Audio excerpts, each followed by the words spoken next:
Last week, we went over how to automate your favorite indicators using the signal plot system on the Predator X order entry. In this week's video, we're going to be doing something very similar, but instead of using the plots themselves to help us automate, we're going to be using actual draw objects in order to automate. So that includes things like the arrows that you see in here. That also includes things like text or triangles, circles. Really, there's a whole lot of draw objects, but as long as they have the correct format, we'll be able to use the Predator in order to automate it. So if you've used the Predator in the past, this is all going to be very familiar to you. I just wanted to make a sort of an update video with all of our new settings. And if you're new here, the Predator X is an order entry and management tool that lets users create fully or semi-automated trading strategies with simple, easy to click options directly from the properties. It has many fully automated capabilities to let users create their perfect strategy. And we also have a ton of manual options as well, so you can create that perfect entry and stop point. To find out more about what the Predator is and how we can use it, visit our user guide, and also there's a free trial on our Discord. All the links for everything are down below. But with that, let's get right into it. All right, to get things started, we're first going to go over what signals are valid to be automated with the Predator. Now, not every indicator is going to be coded the same, and some indicators are not going to have the correct format. But this is how we can find out if it's valid or not. The first thing you want to look for is some sort of a draw object signal. So like I mentioned a little bit earlier, that could be an arrow like you see here, some text, triangles, anything that is plotting some sort of a draw object on the current bar. So what we want to do here to make sure that it works, you can just simply click on it and you'll see a little dot here. And if you double click on it, it's going to open up the draw object properties. This is the first step to ensure that we may actually be able to use this. Now, let me just get out of here. If you were to click on, let's say, these dots over here, and you see it just highlights a whole bunch of them. And if you click on them, it opens up the indicators. This is not what we're looking for. This is actually a plot, and it's a little bit different than a draw object. So if you're using something like this, watch last week's video. I'm going to link it somewhere up here. But for the sake of this video, this is not what we're looking for. We must open up the draw objects when we click on it.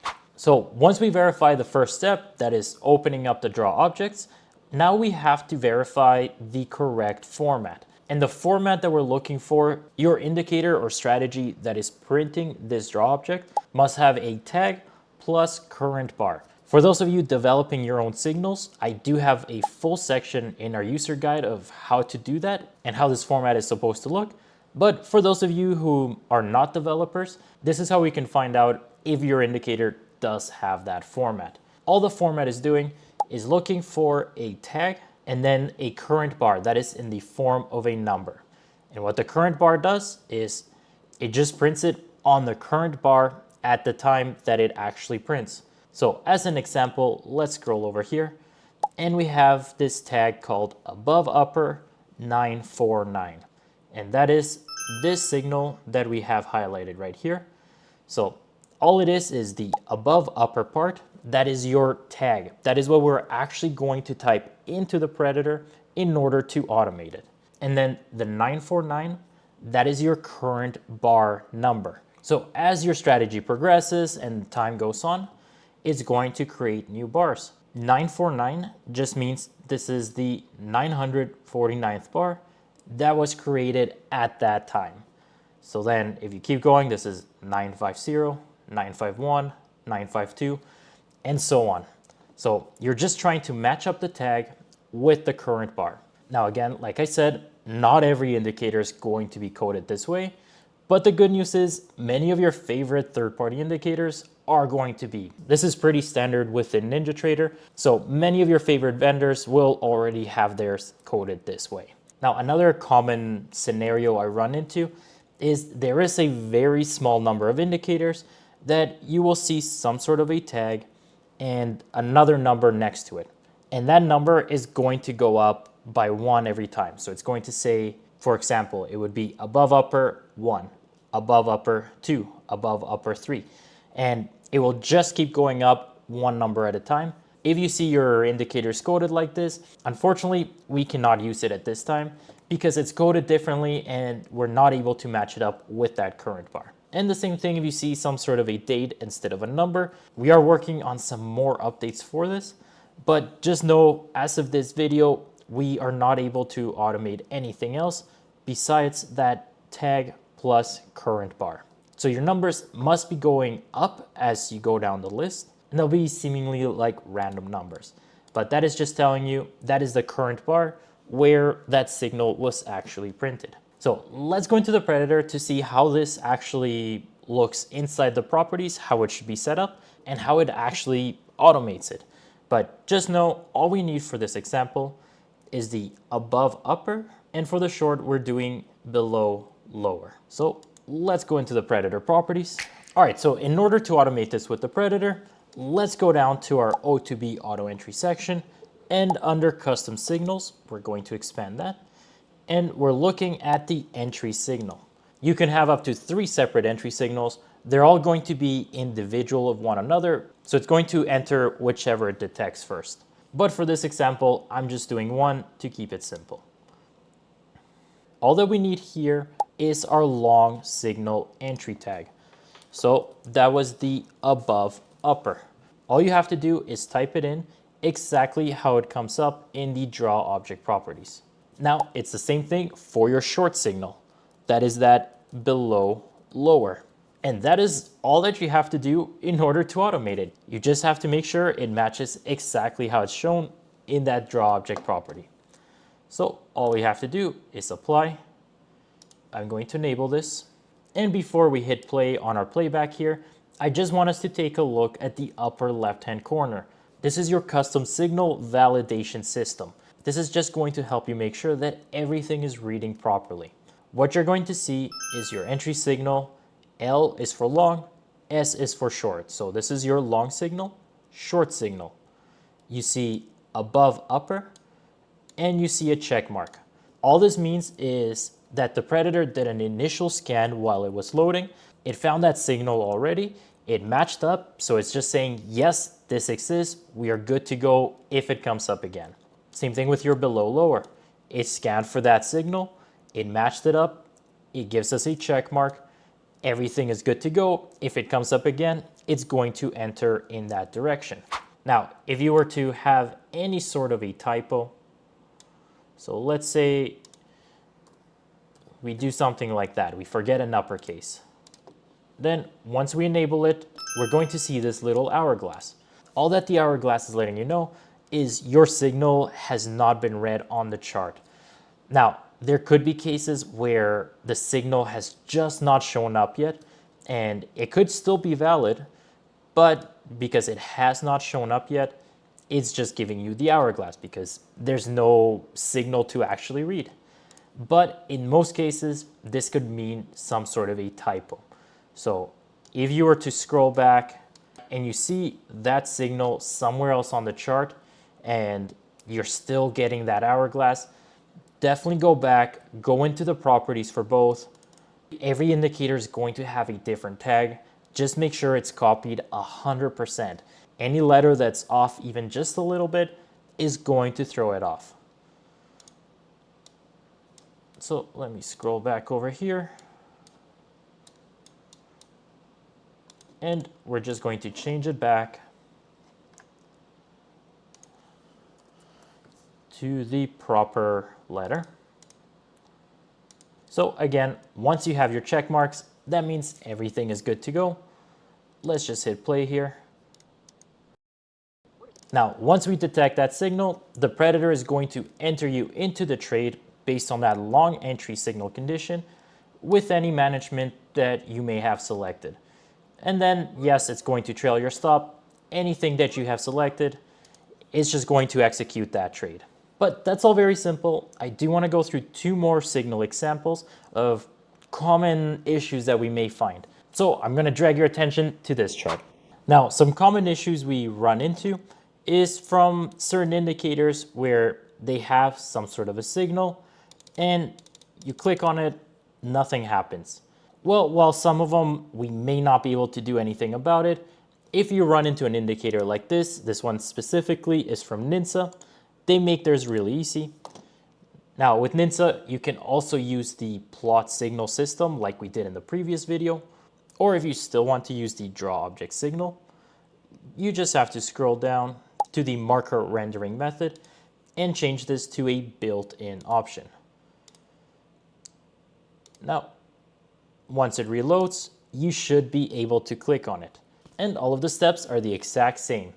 But when we click on it, we are going to find something different, and this is just how some indicators are coded. You will notice that some indicators have the exact same tag, whether you're long or you're short. So in this example, we have the marker start and marker end. They're using the exact same tag. The only difference is the color itself. So when you're going short, it's hot pink. When you're going long, it's Dodger blue. So this does make it a little bit more difficult, but don't worry, we're also able to automate these without an issue. So in order to do that, we're still going to need the exact same tag. So that is your ninZa multi-time frame fusion .marker.start. And that period at the very end before the number, again, we're not including the current bar number. The easiest way for me to extract this information, I just like to take a little screenshot, usually highlight a little area, and in your snipping tool, I like to come up here to the text actions. It's going to scan all of the text, and I can just copy and paste the actual tag without having to physically type it out. This is just going to help save a little bit of a headache from having to ensure every single capital, every period is the same. This way you can just copy and paste it. So once again, I'm going to go into the Predator properties. And from here, the same thing, just go down to the custom signal section, and we're going to do an entry signal. And I'm just going to paste that whole tag in here. Let me expand that so we can see it. And remember, we don't need the number. So just get rid of the numbers. Keep any period, any character that appears before those numbers. Make sure it's copied 100%. So I'm going to copy and paste both of these because they both use the same tag. But now you can use the color identifier. And this is going to ensure that your long and your short tags are completely different, so it doesn't take a trade in the opposite direction. So your long entry signal, we have to match it up. So that is Dodger blue. Your short entry signal, that is the hot pink. And that is all that you need to automate these signals. So let's go see how that looks. All right, so I'm just going to enable it. And same thing, if we look at the top left-hand corner, you're going to find your validation system. You're going to see your tag with a check mark for both your long and your short. But this time, if you're using the color identifier, you must also see the color that you chose. If you see this is transparent, that means the color is not matching. Go back into the settings, make sure everything is matching as it should. But now if we play it or run it live, as soon as we get a signal, either for the long or the short, it should enter us into that trade. All right, there we go. So we got our long entry signal, and the Predator automatically entered us into that trade. And again, based on any conditions that you defined, any trail stops, anything, the Predator is going to help manage all of that for you. And I just want to run through one more signal example just to make sure we cover every base. And the last entry signal example, we're going to be using these signals created from a separate strategy. So when we enable this strategy, you're going to see these signals pop up. And just like any other draw object signal, we have to find the tag. Now, one thing you're going to notice with some of these signals, especially if you use Strategy Builder to create your own signal, you're going to find a little gap between the last character and the current bar number. Now, it is very important that we type this gap into the Predator in order to automate it. So for example, we're going to have to type in long on and put a little space at the end because again, we're going to have to match every single character 100% right up to the number.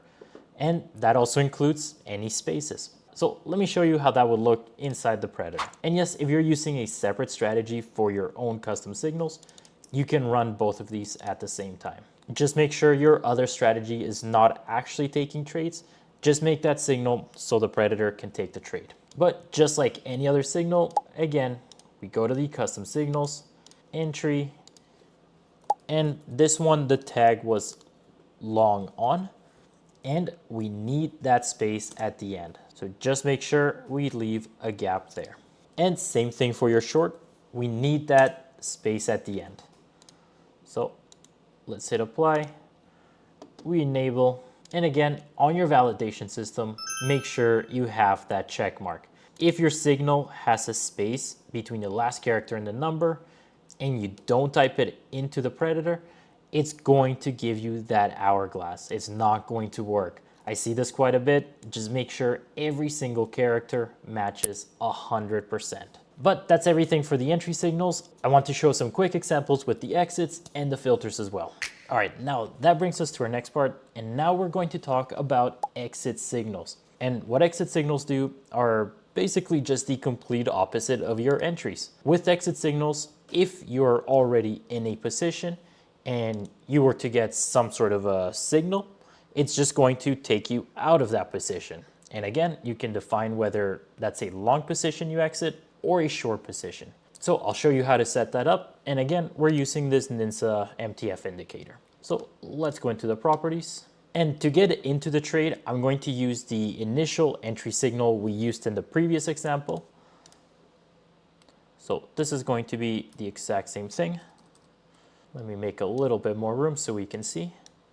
So again, you need that entire tag. Do not include the number. And because it's the same tag for both the long and the short, we're going to have to use that color identifier. Once we have that entry signal defined, now we're going to define our exit point. Once that trend changes, it's going to give us this signal. And if we're still in a position, it's just going to take us out. So exit signal. And the tags for this exit signal are found the exact same way as any other signal. Again, I just copied and pasted from that screenshot from earlier. So I'm going to paste that in here and change that to end. And we're doing that for both the long and the short exits. And again, because they use the same tag, we're going to have to define the color. So that's all you have to do. Just hit apply. Let's see how that works.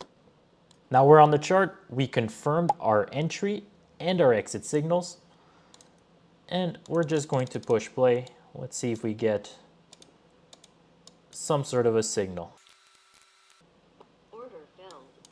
All right, so here we got our first entry signal. We're in a trade. I kind of set everything really far away. And let me move this up. That way we don't get stopped out before our exit signal. And we're just waiting for that trend to change or to finish. And it should take us out of our entire position.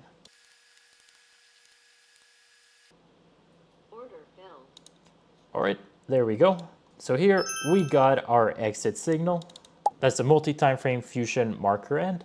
That was our long exit signal. Once the predator read that signal, it just takes us out of our entire position.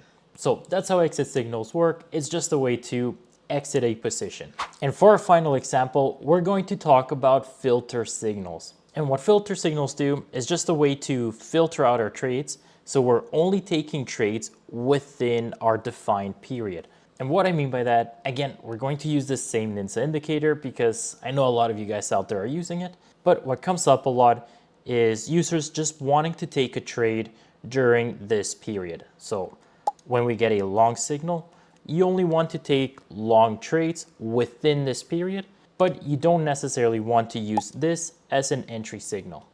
And same for your shorts. You only want to take short trades during the down period, but again, you don't necessarily want to use it as your main entry point. So when it comes to your filter signals, just think of them as an on and off switch. So you have a long switch and you have a short switch. They're both independent of one another, but they both must be turned on and they must be turned off.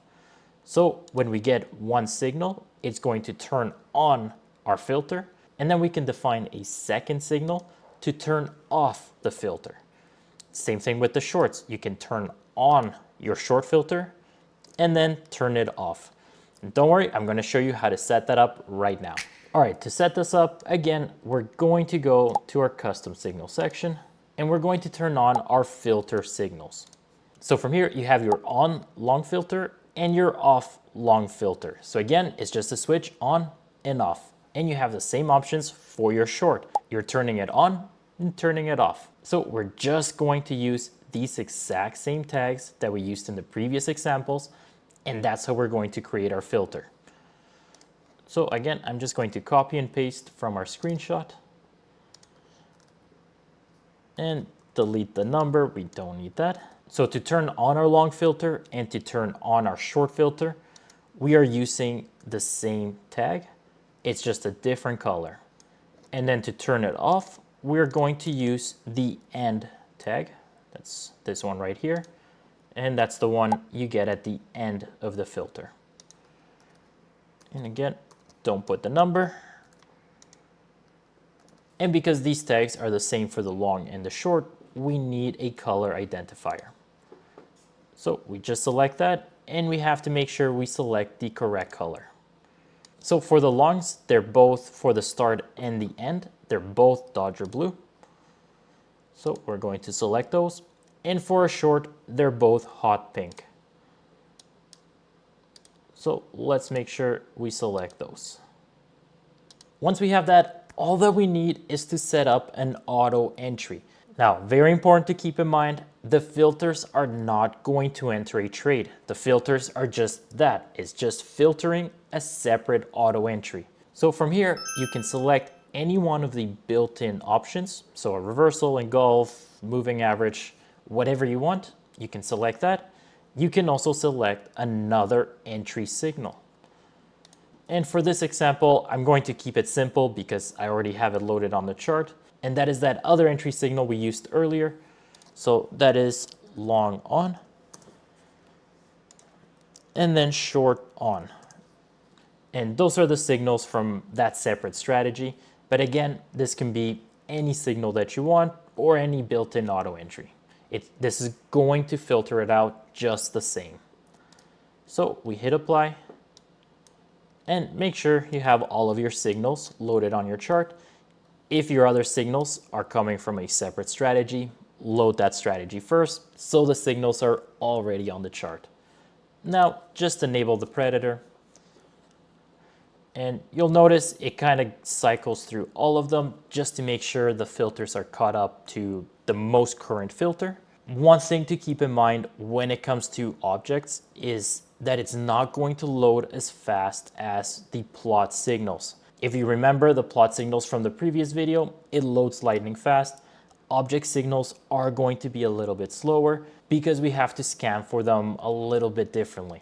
So that means if you have a lot of signals on the chart, I see this with smaller bar sizes and indicators that print a lot of signals, it can take a little while to load. So just keep that in mind when you're using object signals. Try and keep the days that you have loaded on the chart to a minimum. That way you can reduce lag and reduce that loading time as much as possible. But once everything is loaded on the chart, here you'll see that we just missed that long filter. So there we go. Actually, we just got another one. As soon as we got that long filter signal, that is your long filter start, you'll notice that our filter status changed to long on. And that means any entry signal that we defined, any auto entry that we defined, is now going to be valid as long as it's to the long side. And there we got a signal right away. So that was our long entry signal. So it entered us to a long trade. So I'm going to run this for a little bit and see if we can see it toggle on and off. And that way we can understand a little bit better how this works. As a little bonus tip while we wait, I just noticed I enabled it while we still had a P&L from a previous session. So if you ever have to enable it again, you can just push P&L sync and it's going to match it up. That has nothing to do with the signals, just thought I'd mention while we wait for the next filter. And if at any time we get another entry signal here, because we are still long on, it will keep taking long trades as long as they are valid. Oh, there we go. We got another long entry and looks like it might stop out here. This is all playback anyways. It doesn't mean anything. I'm not saying trade like this. I just put these together because I know especially this NinZa indicator is very popular with our group. And actually, there we go. We got that filter off signal.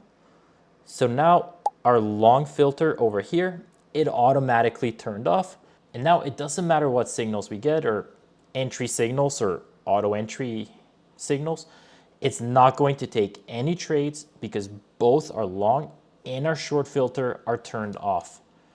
So here we had that long entry signal, but we're not in the filter. It's not going to take the trade. And we'll see if we get another example. But I think we kind of get the idea. Here we got another entry signal, but again, no filter, so no trade. And by the way, shout out to our friends at NinZa for letting us use this indicator. I know a lot of you guys are using it and they work very well with the Predator. Using code TradeSaber for any NinZa product will give you the best deals on their website. So make sure you guys check them out as well. Oh, all right. And with that said, here we got another long filter signal. So it turned on our long filter and then right away we get an entry signal. So now it allows that long trade. And that one was a stop out, that's okay. But I think we all get the point. We're just filtering out our trades. So they're only taken within our defined filter. I think that just about covers everything. We have a lot more information in the user guide to learn how these signals work and how to troubleshoot them if you run into any issues. But you can always contact me with any questions, either on Discord or email support@tradesaber.com. But I am going to cut the video here. I hope you guys found this video useful. As always, take care, enjoy.